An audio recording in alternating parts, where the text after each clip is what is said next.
Hey everyone, welcome back to the channel.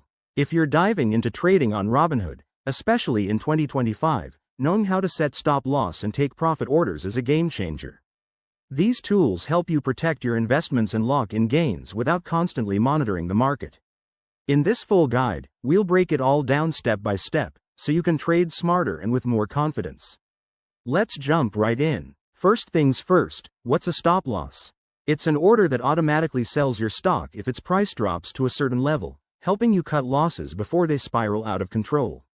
On the flip side, a take-profit order sells your stock when it hits a price where you're happy to cash out and secure your profits.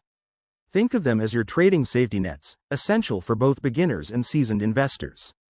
Now, let's get into the how.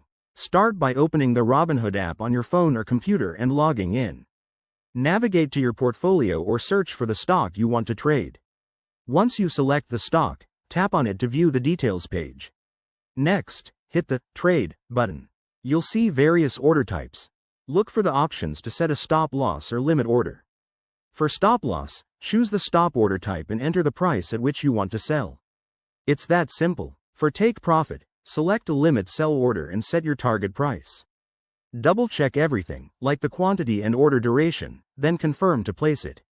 A quick pro tip. Always factor in market volatility. Set your stop loss a bit below key support levels to avoid getting triggered by minor dips, and adjust take profit based on your overall strategy. Remember, these orders aren't foolproof, so keep an eye on news that could affect your trades. There you have it. You're now equipped to set stop loss and take profit on Robinhood like a pro. This can make a huge difference in your trading journey, helping you manage risk and maximize returns. If you found this guide helpful, hit that like button, subscribe for more tips, and drop a comment below with your trading questions. Thanks for watching, and happy investing.